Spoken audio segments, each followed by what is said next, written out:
어제까지 둘의 수도원에서는 3박 4일 금식 프로그램을 했습니다. 둘의 수도원에서 주로 하는 프로그램이 영성 프로그램으로 금식 수련과 또 밥을 먹으면서 자기 건강, 육신을 하나님의 것으로 관리하는 방법을 가르쳐드리는 모세 플랜, 숙취 후엔, 그 다음에 다니엘 프로그램, 이런 프로그램들을 하면서 우리의 몸, 하나님과 어떤 관계를 맺고 살아가고 있는가, 이런 훈련을 합니다. 김일동 목사님께서 종종 이런 말씀을 하십니다. 용서받지 못하는 죄가 있다. 첫째는 이건 이제 로마인 이야기라는 책에서 나온 이야기인데, 공무원이 예산을 낭비하면 그 죄는 저승에서도 용서받지 못하는 죄다. 공무원이 예산을 낭비해서 국가를 부도나게 만들게 되면 그 죄는 어디에서도 용서받을 수 없다, 이렇게 얘기하셨고, 두 번째는 기업가가 기업을 잘못 경영해서 부도를 내면, 이익을 내지 못하면 그 기업가도 용서받지 못한 자. 이제 목사님께서 이제 세 번째, 목회자인 저에게 하시는 말씀, 또 당신도 스스로 말씀하시는 것인데요, 성도를 지루하게 하는 목사는 용서받지 못한다.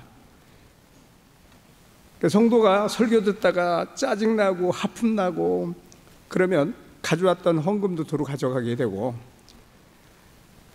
그런 목사는 용서받지 못한다. 그래서 설교할 때마다 제가 생각을 많이 합니다. 그런데 제가 또 한 가지 어떤 죄가 있을까 생각을 해봤어요. 하나님께서 우리에게 주신 하나님의 것을 하나님의 것으로 관리하지 못한 죄도 있지 않을까. 고린도전서 6장에 보니까 우리의 몸이 하나님의 성전이라고 얘기하는데, 내 몸이 성전된 것을 알지도 못한 채 살아가고 있는 우리들이 정말 하나님께 과연 제대로 서서 사는 성도일까, 이런 모습을 고민하다가 제가 여러 가지 프로그램들을 생각을 하게 되었습니다. 지난 주간에 3박 4일 동안 23분의 우리 성도들이 오셔서 금식하면서 자기의 몸도 보고 영혼도 새롭게 하는 그런 프로그램을 진행을 했습니다. 이번 주엔 강선우 사모님 같이 모시고 오려고 약속을 다 해놨는데, 목요일 날 밤에 발을 다치셔가지고 지금 보조기를 끼고 계십니다. 그래서 못 모시고 왔어요. 몸 많이 좋아지셔서 꼭 같이 가자 그러셨는데, 이번 권사님한테 제가 이번 주에는 사모님 모시고 갈 예정입니다 문자 보냈다가 어제 아침에 못 가십니다. 저도 아쉽더라고요. 그래서 오늘 같이 꼭 모시고 와서 여러분들하고 좀 기쁨을 나누고 그랬으면 좋았을 텐데 아쉬움이 있습니다. 오늘은 교회 절기로 성령 강림 주일입니다. 성령 강림 주일은 구약 성경에서 오순절이라는 이름으로 불려졌었습니다. 오순절 절기 때 성령께서 강림하셔서 교회가 탄생하게 됩니다. 교회의 생일이라고 볼 수 있죠. 역사적으로 보게 되면 이 오순절은 십계명을 받던 그날입니다. 이스라엘 백성들이 출애굽한 이후에 십계명, 새로운 계약의 역사를 이루어가는 그 사건이 바로 오순절날 일어난 사건입니다. 오순절날 역사 가운데 가장 큰 중요한 사건은 성령께서 이 땅에 임재하셔서 우리와 함께 계시다라는 사건입니다. 제가 구약에서 하나님의 임재가 나타났던 사건을 한번 찾아봤습니다. 이 미스바라는 사건이 참 중요한 사건으로 제 마음에 다가왔습니다. 사무엘상 7장은 이스라엘 역사에 있어서 대단히 중요한 변혁기입니다. 대전환기에 이르렀던 그런 사건을 기록하고 있습니다. 이른바 신정정치시대 혹은 사사시대에서 왕을 세우는 과도기로 넘어가는 그러한 시대였습니다. 오늘 본문 말씀을 보게 되면 이스라엘 백성들은 블레셋의 위협으로부터 두려움에 빠져 있었습니다. 블레셋은 지금 팔레스타인입니다. 오랜된 관계가 지금도 전쟁으로 이어지고 있죠. 지금 팔레스타인 해방기구, 하마스 이런 단체들이 이 블레셋의 후예들입니다. 블레셋은 그 당시에 철기 문화를 가진 막강한 군사력을 가지고 있었습니다. 그 군사력을 바탕으로 해서 이스라엘 백성들을 침공하였습니다. 이스라엘 백성들은 무기도 약했고 군사적인 훈련도 제대로 받지 못해서 길을 펴지 못했습니다. 이런 위기 상황에 기도하는 선지자 사무엘이 있었습니다. 사무엘의 고향은 미스바였는데 사무엘이 위기 상황에서 이 미스바로 모든 백성들을 모읍니다. 미스바라는 이름의 뜻은 망대라는 뜻입니다. 망대가 뭐 하는 곳이죠? 적들의 동태를 감시하는, 망을 보는 곳입니다. 하나님의 때가 이르자 사무엘의 공적인 활동이 시작됩니다. 엘리 대제사장이 죽고 장로들의 영향력이 언약궤 사건으로 인해서 치명타를 입고 지도력이 공백이 되어 있는 상태, 그 상태에 사무엘이 등장을 하게 됩니다. 이제 건장한 청년으로 자란 사무엘이 모든 백성을 이스라엘로 모으고 소리를 지릅니다. 이스라엘 백성들은 하나님의 언약궤만 있으면 싸움에서 이길 것이라고 생각을 했습니다. 그런데 그 생각이 잘못됐다라는 겁니다. 뭐부터 해야 되느냐? 사무엘은 이스라엘 백성들을 모으고 3절에서 이렇게 얘기합니다. 만일 너희가 전심으로 여호와께 돌아오려거든 이방 신들과 아스타롯을 너희 중에서 제거하고 너희 마음을 여호와께로 향하여 그만 섬기라. 그리하면 너희를 블레셋 사람의 손에서 건져내시리라.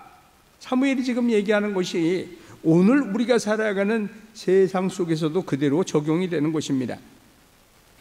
사무엘은 감정적인 후에 마음을 돌이킴이 아니라 자신 집 구석구석 자기들이 모셔둔 잘못된 습관들, 우상을 섬겼던 모든 것들을 제거하고 하나님 앞에 나오라고 얘기합니다. 그래서 이스라엘 백성들이 더욱더 하나님에 대한 믿음을 돈독하게 하고 회개하는 마음으로 미스바에 모여서 기도하자라고 얘기했습니다. 6절 말씀을 보게 되면 이스라엘 백성들이 미스바에 모여서 기도합니다. 뭐라고 기도합니까? 우리가 여호와께 범죄하였나이다. 회개하는 것입니다. 우리가 여호와께 범죄하였다라는 것은 우리도 민족의 죄를 가지고 있고 기업들이 죄짓는 죄도 있을 것이고 우리가 가족 안에서도 죄짓는 작은 죄들도 있을 겁니다. 역시 마찬가지입니다. 오늘 우리가 하나님 앞에 서려고 하면 회개 사건이 필요합니다. 돌아보게 되면 우리가 하나님 앞에 잘못한 것들이 얼마나 많은지 모릅니다. 우리가 믿음 생활한다고 하면서도 하나님보다 더 사랑했던 것들이 많습니다. 제가 어릴 때 한월산 기도원에 가면 그런 찬송가 중에 천부여 의지없어서라는 찬송가를 가사를 이렇게 바꿔서 부르면서 얘기하더라고요. 주 나를 박대하시면 돈보따리 믿고 살지요. 이렇게 살고 있으면서 여기 와서 회개하는 척하고 있는 이 인간들아 회개하라고 막 소리 지르던 부흥 강사님이 계셨습니다. 가만히 생각해 보면요, 우리가 하나님 대신 믿고 있는 게 너무 많아요. 자기의 지식을 믿을 때도 있고요, 우리 친척을 믿을 때도 있고요, 우리의 이웃을 믿고 살 때도 있고요, 혹 교회 안에서도 장로님을 믿고 살 때도 있고 목사님을 믿고 살 때도 있고 하나님보다 더 가까이 두고 의지하고 있는 것들이 우리 안에 너무 많이 있더라는 것이죠. 오늘 본문 말씀 속에서 얘기하는 것은 우리가 여호와께 범죄했다라는 이 선언은 하나님 대신 우리가 가지고 있는 것들, 더 소중히 여기고 있는 것들, 모든 것들을 다 제거해 버리라고 얘기하는 것입니다. 여러분, 우리나라도 지금 조금 어려운 지경으로 흘러가고 있습니다. 세계 경제가 하나로 되어 있기 때문에 참 어렵습니다. 특별히 우리나라는 내수 시장이 작습니다. 수출 안 해가지고 살 수가 없습니다. 우리 안에서 우리끼리 잘 살면 좋을 텐데 우리나라는 그런 구조가 안 되어 있어요. 뭐라도 팔아야 살아요.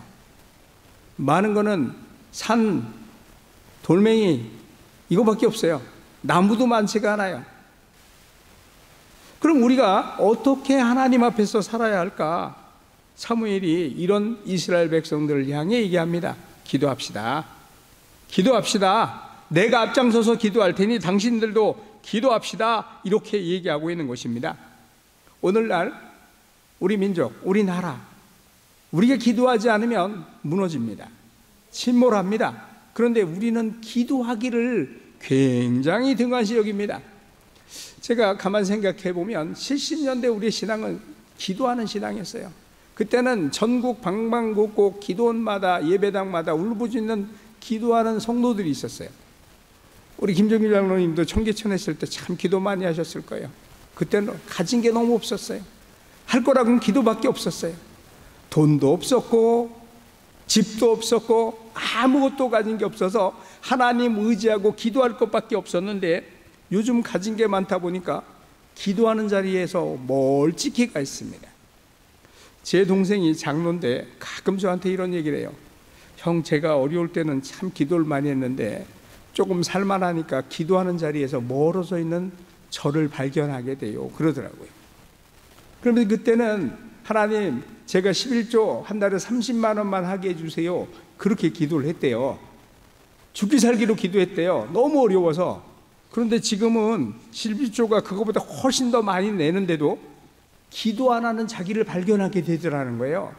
하나님께서 베풀어주신 많은 것들을 가지고 있음에도 불구하고 기도에서부터 멀어져 있는 자기를 발견하며 회개할 때가 많다라고 얘기합니다.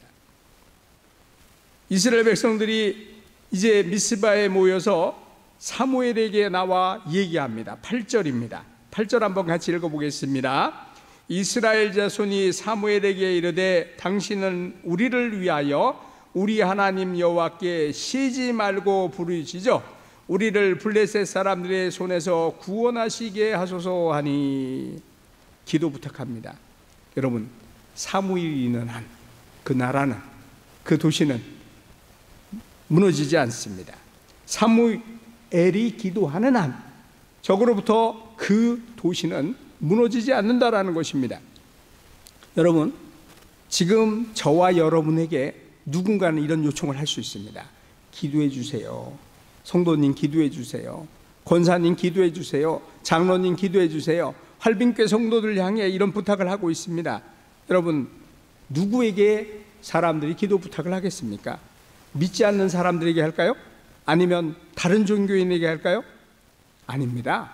살아계신 절대자, 능력자를 믿는 하나님, 그 하나님을 믿는 우리가, 저와 여러분이 이 시대를 위해 기도하는 사람으로 바로 서야 된다라는 것입니다.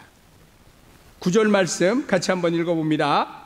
사무엘이 젖 먹는 어린 양 하나를 가져다가 온전한 번제를 여호와께 드리고 이스라엘을 위하여 여호와께 부르짖음에 여호와께서 응답하셨더라. 예배드리며 기도한즉 어떻게 됩니까? 하나님께서 우리에게 주신 주권을 인정하고 하나님께 나와 예배드렸습니다. 하나님이 응답하십니다.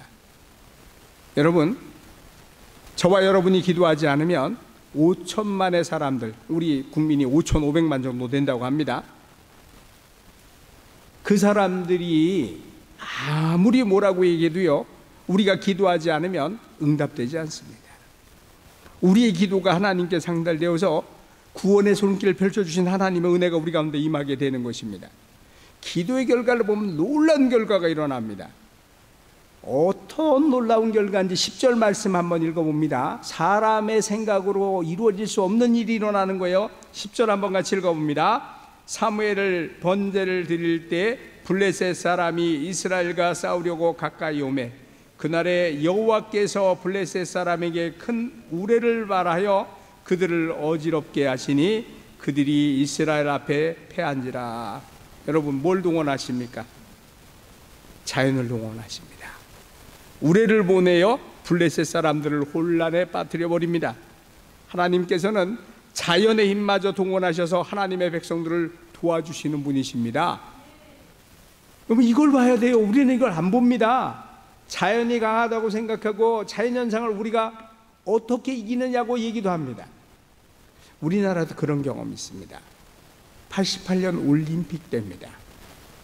88년 올림픽을 시작하려고 하는데 태풍이 몰려왔습니다.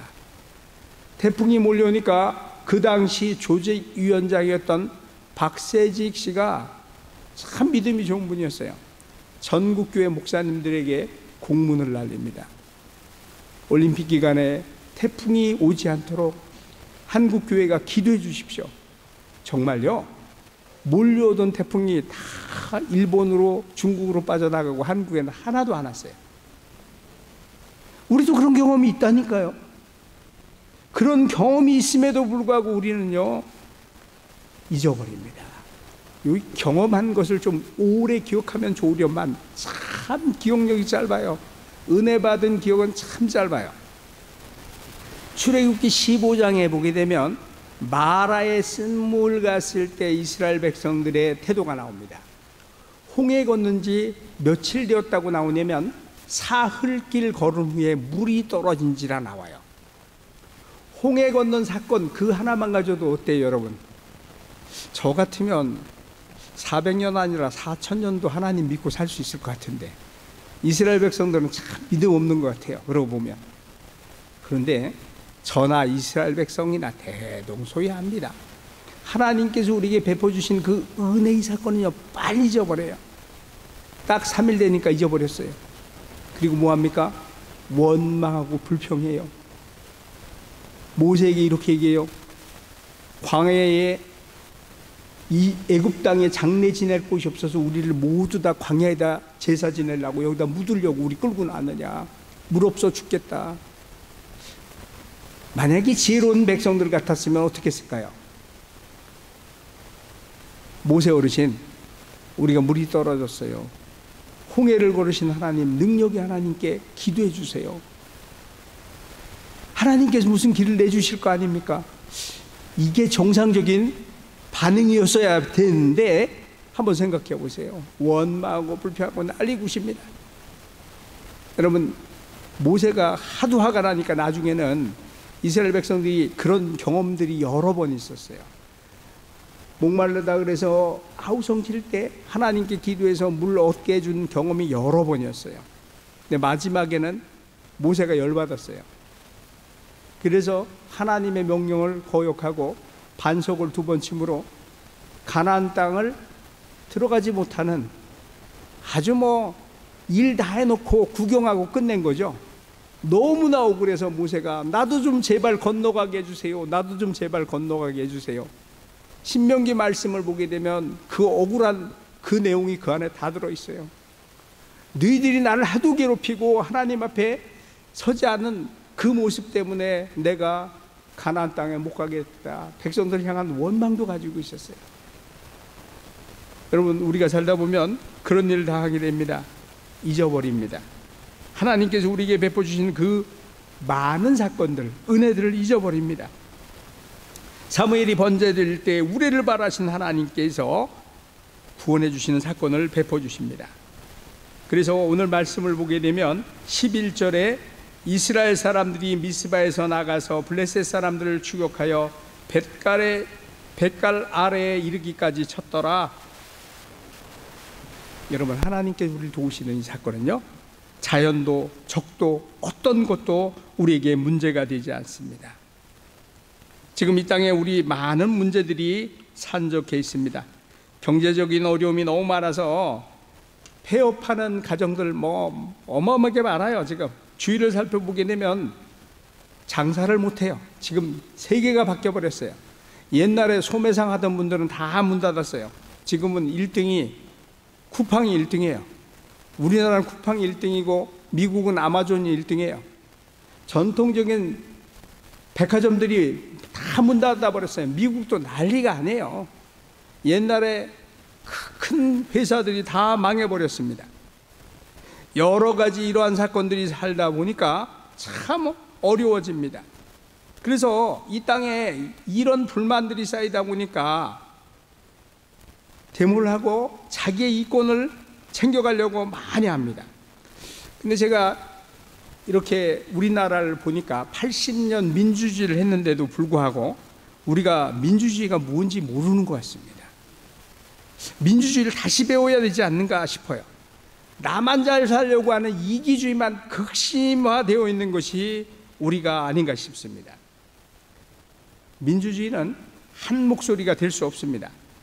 여기서 이런 목소리 나오고 저기서 저런 목소리가 나오고 합의점을 찾아내는 것이 민주주의입니다. 그런데 우리는 어때요? 나 아니면 다 적이야. 내 생각이 다 옳아. 그래서 사사시대 말기처럼 자기 소견에 오른 대로 뭐든지 다 해.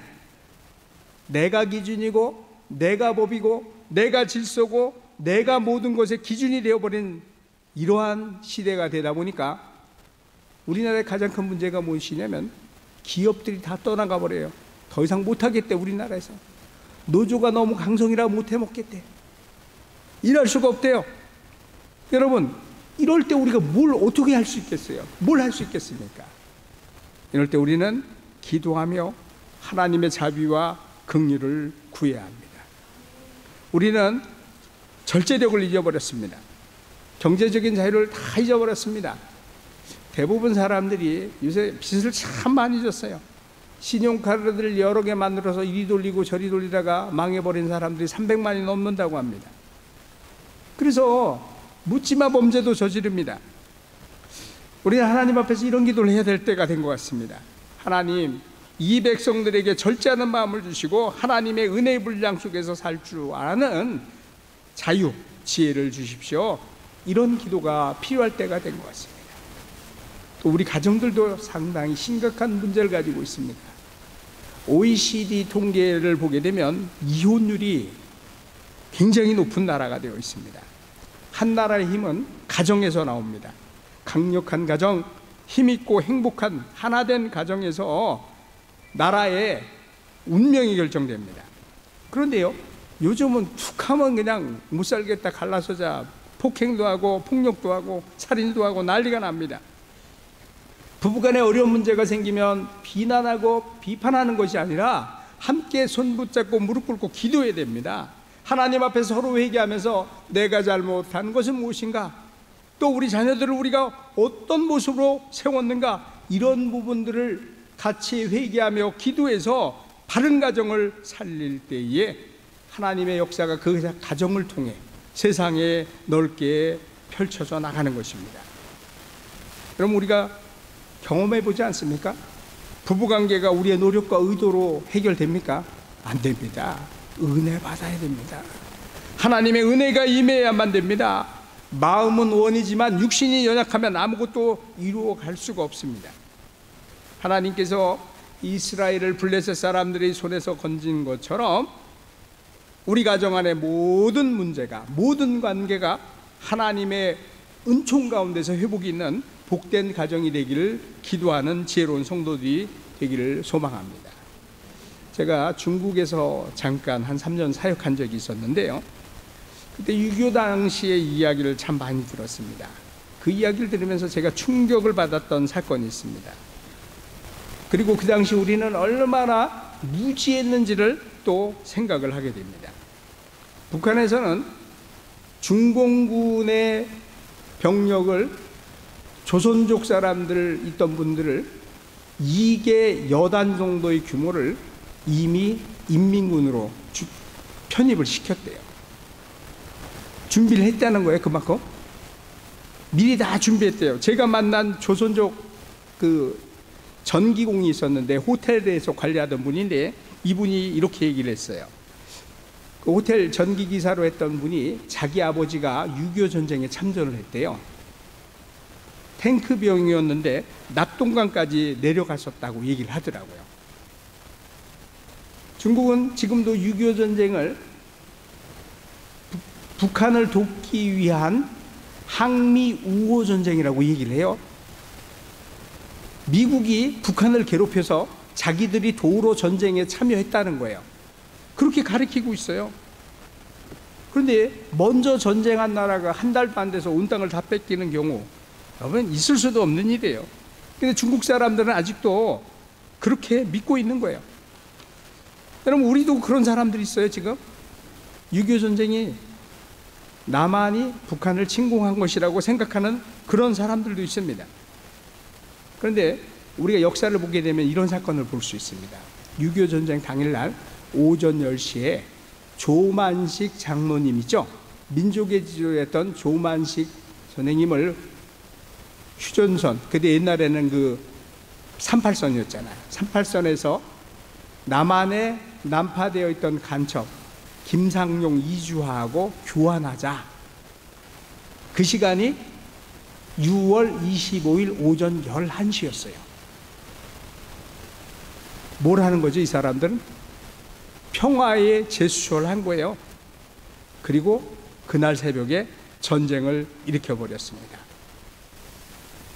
북한이 여러 가지 지금 얘기를 합니다. 그런데요, 북한 체제는 공산당 정치 하나밖에 없습니다. 예술도 스포츠도 모든 것은 다 정치 체제를 지키기 위한 방편입니다. 근데 저는 참 감사한 게 하나님께서 우리나라를 얼마나 사랑하시는지, 왜 사랑하실까 고민을 좀 해보는 대목도 있어요. 제가 보면 참 주워받고 싶을 때가 하나 둘이 아니에요. 하는 짓을 보면. 그럼에도 불구하고 하나님께서 참아주시는데, 김민호 목사님 말씀 중에 그런 얘기를 가끔 하세요. 우리가 이렇게 잘 사는 건 애국가를 잘 지어서 그렇다. 하나님이 보호하사 온 국민이 다 하지 않냐. 그 하나님이 하나님 이름 부르는 그 얘기를 듣고 하나님이 기뻐서 우리를 안 지켜주시겠느냐. 여러분, 우리 지도자들이 이제 새롭게 바뀌었습니다. 내 마음에 들든 안 들든 우린 기도해야 됩니다. 어떤 기도를 해야 되느냐? 뽑힌 대통령, 이 대통령들이 좋은 장관들을 세워서 백성들을 바르게 이끌 수 있는 지혜를 허락해 주십시오. 그 사람이 내 마음에 들든 안 들든, 또 국회의원들이 내 마음에 들든 안 들든 그들이 좋은 생각으로 백성들을 바르게 살아갈 수 있는, 행복하게 살아갈 수 있는 그런 법을 만들게 해 주세요. 이 기도를 우리 입에서 끊이지 않게 해야 됩니다. 여러분, 이런 어려운 시기, 힘든 시기에 우리는 기도해야 됩니다. 그리고 회개해야 됩니다. 지금 우리 사회의 가장 심각한 문제는 정치 문제도 경제 문제도 교육 문제도 외교 문제도 아닙니다. 도덕성의 문제입니다. 모두가 다 부패, 불신, 타락, 분열 이런 상태를 가지고 있습니다. 이런 때에 누군가에 의해 새로운 운동이 일어나야 됩니다. 저는 우리 활빈교회가 그 운동의 중심에 있어야 된다고 생각을 합니다. 우리는 70년대 그 어려운 역사의 중심에서 하나님께 부르짖어 우리가 지금까지 왔습니다.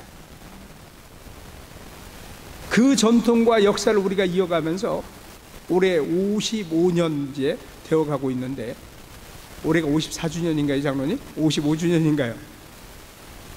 이렇게 되어가는 이 역사 속에서 우리가 유신에 항거하면서 또 그 조직적인 불의에 싸웠던 그 역사를 기억하면서 이제는 무릎 꿇고 기도하는 활빈교회, 우리의 역사를 위해, 민족을 위해, 우리의 바른 정치를 위해 기도하는 활빈교회가 될 때에 미스바에서 하나님께서 도우셔서 기적의 역사를 이루셨던 그 역사가 우리를 통해 일어날 줄 믿습니다. 12절 말씀, 7장 12절 말씀, 이 결정적인 말씀입니다. 사무엘이 돌을 취하여 미스바와 센 사이에 세워 이르되 여호와께서 여기까지 우리를 도우셨다 하고 그 이름을 에벤에셀이라 하니라. 에벤에셀의 역사가 우리 활빈교를 통해 한국 땅에 펼쳐나갈 수 있는 그러한 일이 우리를 통해 일어날 줄 믿습니다. 기도드리겠습니다. 하나님께서 우리에게 베풀어주신 놀라운 은혜들을 생각합니다. 그 큰 은혜가 있었지만 우리는 원망과 불평과 서로를 향한 분열, 다툼, 거짓으로 일삼고 있었음을 회개합니다. 이 민족 위에 하나님 함께 하셔서, 이 나라 위에 함께 하셔서 지도자들이 바른 정치를 할 수 있도록 주여 역사해 주시고, 우리의 활빈교회가 그들을 바로 세우는 기도의 동역자가 되어서 하나님의 역사를 이 땅에 온전히 펼쳐나가는 귀한 일에 쓰임받게 하여 주옵소서. 감사드리며 예수님 이름으로 기도드리옵나이다. 아멘. 활빈 가족 소식 보겠습니다. 오늘은 성령 강림 주일이며 대림절까지 성령 강림 절기입니다. 성령의 충만한 은총을 간구하는 절기가 되시기를 바랍니다. 교회 모임 소식입니다. 오늘 예배 후 오후 1시에 목양실에서 임시 당회가 있습니다. 팝콘 전도를 나갑니다. 이번 주 10일 화요일부터 시작합니다. 매주 화요일 2시에 우리 팝콘 전도를 나가는데요. 장소는 꽃나라 앞입니다. 모든 것 다 준비하는 과정에 하나님께서 여호와 일에 다 준비하게 해주신 은혜에 감사드립니다. 성령께서 저희들 입술을 주장하여 주셔서 전하는 복음마다 예비된 영혼들이 하나님께 되돌아오는 놀라운 역사가 임하시기를 소망합니다. 그리고 팝콘 전도 나갈 때 팝콘 담는 팝콘 봉지 1000매를요 또 둘의 어린이집에서 협찬했습니다. 감사드립니다. 금요 기도회는 오구역 주관이고요. 식당 설거지 담당은 권사회입니다. 그리고 오늘 점심 식사는요 고 정경자 권사님 자녀손들이 대접해 주셨습니다. 4월에 저희들 문상 갔었었는데 감사하다고 전해 주셨는데 식사 준비하는 그 순서에 따라 지금 오늘 이렇게 식사 대접합니다. 맛있게 잘 먹겠습니다. 환우들을 위해 기도해 주시고요. 선교지를 위해서 또 선교사를 위해서 또 6월의 중보 기도를 위해서 다 함께 기도해 주시면 감사하겠습니다.